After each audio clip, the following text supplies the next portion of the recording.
In the fall of 1970, Chuck Nelson, a '64 Olympian in volleyball, took the concept of NC2A men's volleyball to Pepperdine University, to Walter Glass. It was the chairman of the PE department, athletic director, Bill Banowski, the president, and Gary Colson, the basketball coach. They bought into the concept, and we hired Moo Park from Korea, Olympic coach, to coach the team. And the first couple of years, the roster was quite small, maybe 7, 8 guys. But Vokey, Bettinghouse, and Brakel could play with anybody. And so then the university moves to Malibu.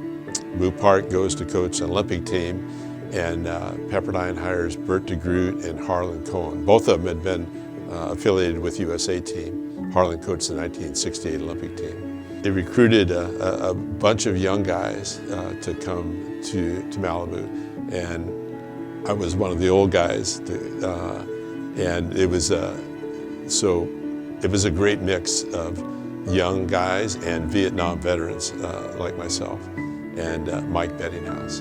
And I smile when I say young because one of those young guys, when we had a match, he also had tickets to go to a concert, and he went to the concert. And it didn't sit very well with a few guys and the coaches, but the coaches showed great patience, and Ted Dodd went on to be a Hall of Famer here, and one of my favorite players of all time. And we produced some good teams. When we added Wild and Rigg and Anderson, all of a sudden we're in the Final Four 3 straight years, and in 1978 we won it all, Pepperdine's first national championship in any sport, and we're really proud of that group. You know, the 1978 team was a special team. I think all teams are special, but the '78 team, they had talent. We had the arms, and we had the heart, and those guys, whenever we have a get-together, they come back, they give back, and like I said, they're really special. And when athletes in general, but in this case volleyball athletes, volleyball people gather around Pepperdine, around Malibu, the discussion is often, who's the best setter, who's the best hitter? Marv, who was your favorite team? Well, this and that.